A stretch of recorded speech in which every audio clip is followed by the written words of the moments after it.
চাকরের যেদিন দিন শেষ হয় কোটি কোটি টাকার মাল কি কিছু দেয়? দেয়? চাকরি শেষ, এক বান্ডিল কাপড় নিয়ে যা,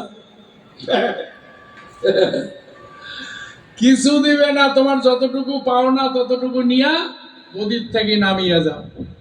একই জিনিস সংসারে আপনি কোটি কোটি টাকার মালিক হন, 5টা দোতলা বাড়ি করেন, করেন না? করেন, কিন্তু যেদিন দিন ফুরাবে, দিন ঠেকবে, সেদিন কি দেয়? সেদিন কিচ্ছু দিবে না।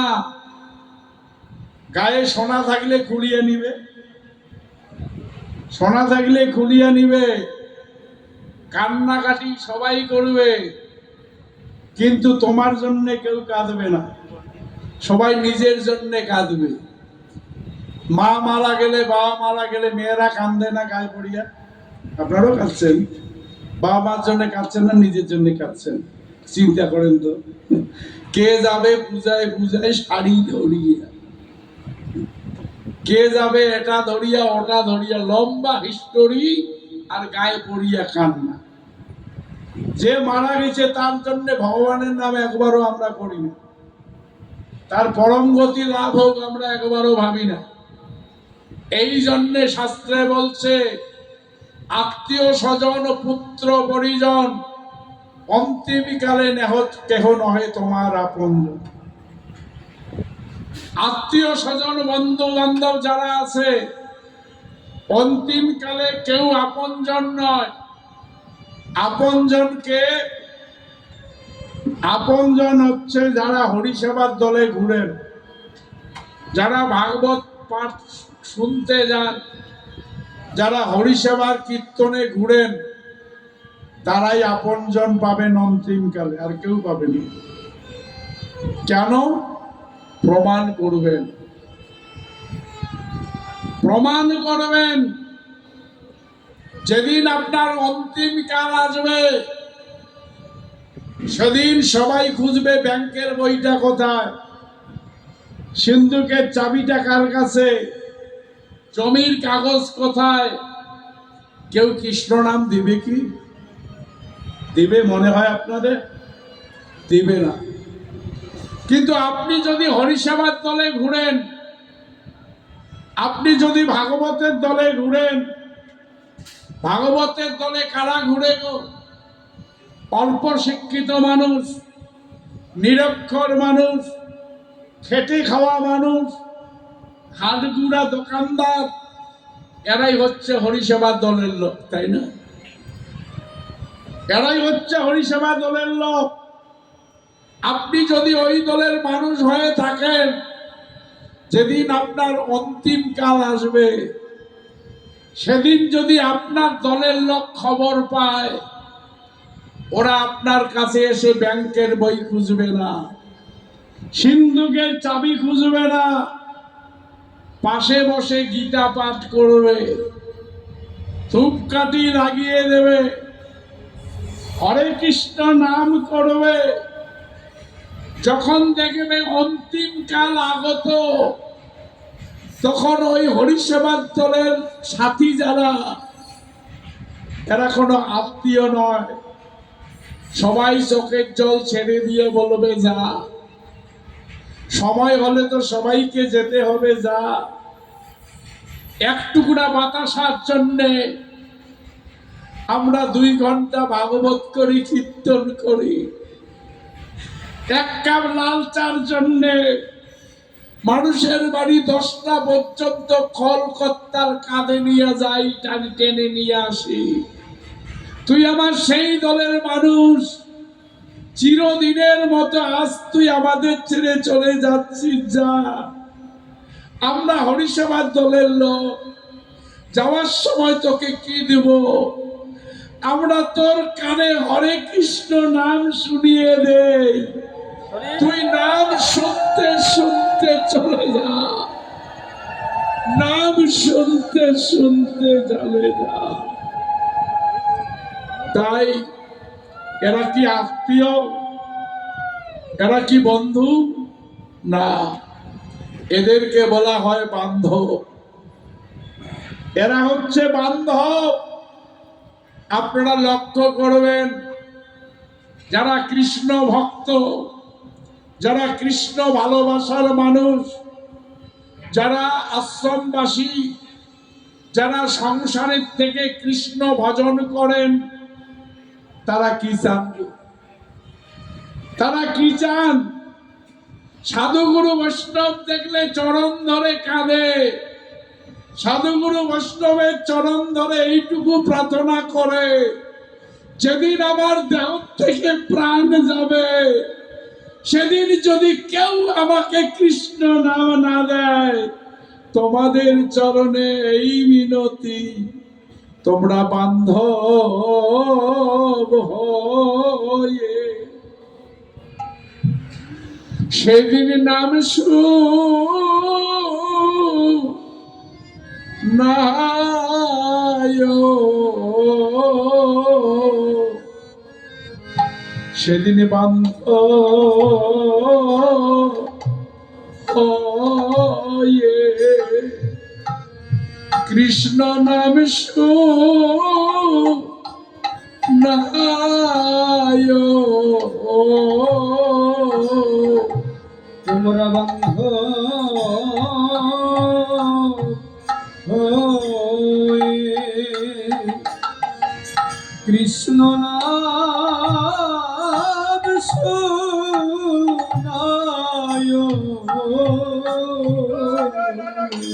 বলি যেদিন দেহ ছেড়ে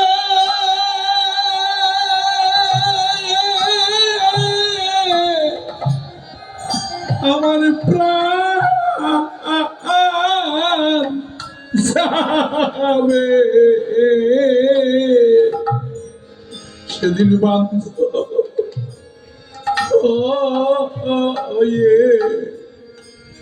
আমার নাম শোনায়,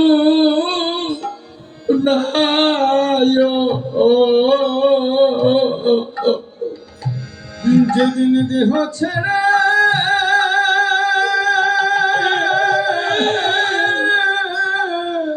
আমার প্রাণ যাবে, সেদিনে বান্ধব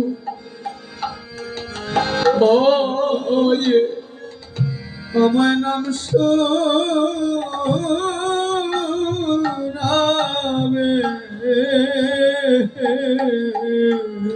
যেদিন দেহ ছেড়ে আমার প্রাণ যাবে, সেদিন বান্ধব আমার নাম শোনাবে। এই সমাজে অনেক বন্ধু আছে, আমার বান্ধব নাই গো। অনেক বন্ধু আছে, আমার বান্ধব নাই গো। এই জগতে অনেক বন্ধু আছে, আমার বান্ধব নাই গো। জগতে অনেক বন্ধু আছে, আমার বান্ধব নাই গো। সেদিন বান্ধব হয়ে আমায় কৃষ্ণ নাম শোনায়,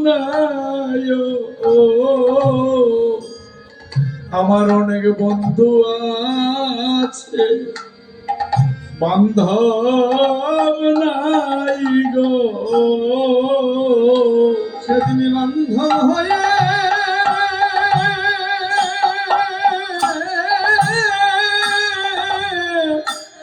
কৃষ্ণ নাম শুনায়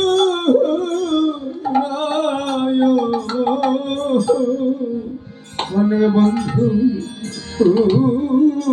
আছে আমার বান্ধব নাই গো।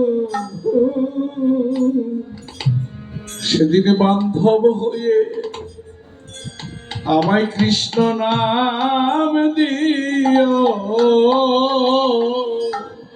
সেদিন বন্ধ কৃষ্ণ নাম দিও আমার শেষের দিনে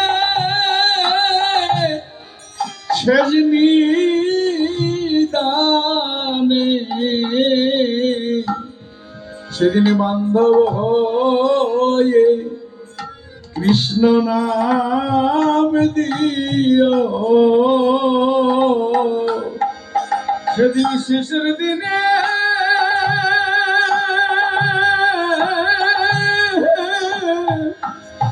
শেষ নিদানে সেদিন বন্ধ বন্ধ কৃষ্ণ নাম শুনায় আত্মীয় স্বজন পুত্র কন্যা সব আমরা পাব, কিন্তু বান্ধব পাওয়া বড় কঠিন গো। তাই যারা কৃষ্ণ ভক্ত তারা জীবনে বান্ধব খুঁজে বেড়ায়, বান্ধব খুঁজে যে না কেউ যদি আমাকে কৃষ্ণ নাম না দেয়, অন্তিমকালে এরা যেন আমাকে বুকে জড়িয়ে ধরে কৃষ্ণ নাম দিয়ে বিদায় দেয়, কৃষ্ণ নামে যেন আমার দেহ থেকে প্রাণ যায়।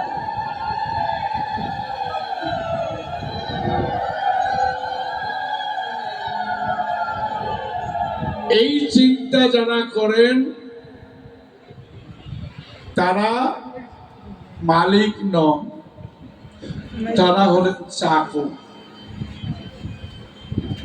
চাকর কোটি কোটি টাকার গদি থেকে চাকরকে যেমন নেমে যেতে হয়, তাই এই পৃথিবী সংসার ছেড়ে সবাইকে যেতে হবে, ছেড়ে যেতেই হবে,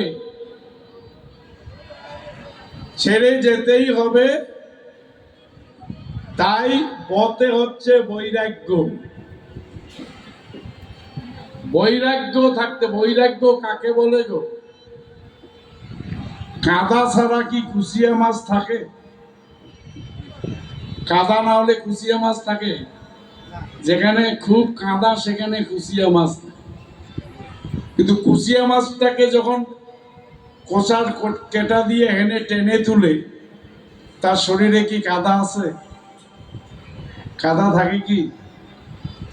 কাদা ছাড়া কুচিয়া মাছ থাকে না, টেনে তুললে শরীরে এক ফোঁটা কাদা থাকে না। এটাই বুঝাইলেন ভাগবতে। সংসার হচ্ছে কাদা, এটা না হলে আমরা বাঁচবো না। বাড়ি লাগবে, ঘর লাগবে, টাকা লাগবে, পয়সা লাগবে, সব লাগবে। এটা কাদা, এর মধ্যে থাকো।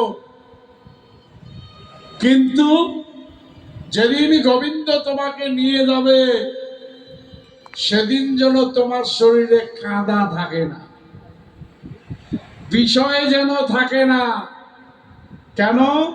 ভগবান কৃষ্ণ গীতায় বলেছেন, জং জং বেবি শরণং ভাবতে যতেন্তে কলেবর। কি বললেন? পরণকালে যেমন যেমন ভাবনা করিয়া মরিবেন, কলেবর মানে দেহ, তেমন তেমন দেহ লাভ করিবে। জং জং বেবি শরণং, তাহলে মরণকালে স্মরণ রাখাটাই হলো কথা। এখন থেকে যদি অভ্যাস না করেন, মরণকালে যে শরীরের চাপ, স্মরণ থাকবে? থাকবে স্মরণ? সাধুরে স্মরণ থাকে না, আর যার অভ্যাস নাই তার থাকে। যে চাপ, মরণের যন্ত্রণা, তো ওখানে হরিনাম স্মরণ রাখা অতই সোজা, অতই সোজা না। এই হরিনামকে স্মরণ রাখতে বললেন মরণের দিন যেন স্মরণ থাকে, মরণে যেন স্মরণ থাকে, কাদা যেন লাগে না। আমরা মালিক নই তো মানে ত্যাগ। কুচিয়া মাছ যেমন কাদা ছেড়ে চলে যায়, কেমন ত্যাগ, ত্যাগটা কেমন সুন্দর ব্যাখ্যা দিছে ভাগবতে।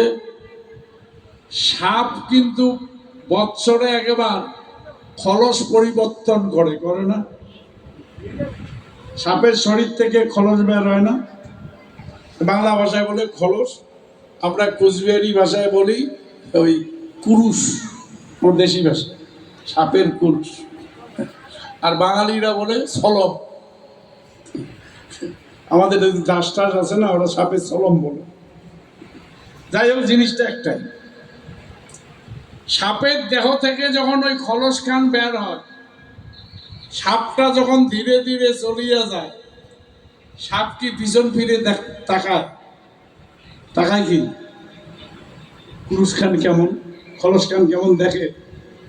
আর একটা বিষাক্ত সাপ, সেও দেহের মায়া বাদ দিয়ে চলে যাচ্ছে, পিছন দিকে তাকায় না।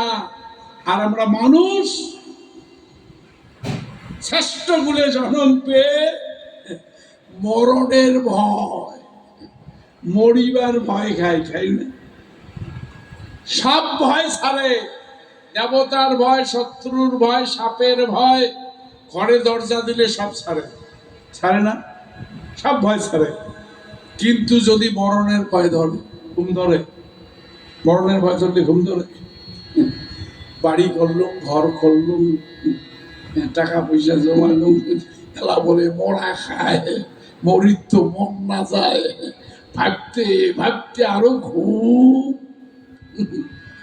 কাফন উঠি যাবে, মরণের ভয় যাচ্ছে। আছে কোন অস্ত্র মরণের ভয় ছাড়ার? কোন অস্ত্র আছে? মরণের ভয় ছাড়ার কোন অস্ত্র নাই। এটাই এখন আমি আলোচনা করব, ভাগবতের আলোচনা। আলোচনাটা কি? শ্রীমদ্ ভাগবতে এই মরণের ভয় নিয়ে আলোচনা হচ্ছে। বিষয়টা, অধ্যায়টা হচ্ছে পুতুনা উদ্ধার। লেখা আছে পুতুনা বধ। পুতুনা বধ, কিন্তু এখন অনেক শাস্ত্রজ্ঞ পণ্ডিতরা আছে না, এখন এরা বলছে পুতুনা বধ নয়, ভগবান যাকে কৃপা করে সে তো উদ্ধার হয়ে যায় না? কাজে এটা শুদ্ধভাবে বলছে পুতুনা বধ নয়, পুতুনা উদ্ধার। যাই হোক, পড়তে হয় একটু, না পড়ার জন্য অনেক জায়গায় আমার বিপদ হয়েছে। কয় এত বড় পণ্ডিত শুইয়া দেখলো না, খুলিয়া দেখল না, কি যে ঝামেলা। ওই ভাগবতের কথা যতই বলেন, খুলতে হবে, কার সামনে আছে, খুললেন না মানে কত বড় পণ্ডিত। তখন আমরা চুপ হই, কথাটা তো ঠিক, খুলিয়ে তো পড়ি নাই। বলছি ওই একই কথা, খুলিয়া পড়তে হবে, এই জন্য খুলিলাম, তাতে যাতে দোষটা না থাকে। জয় রাম। পুতুনা উদ্ধার।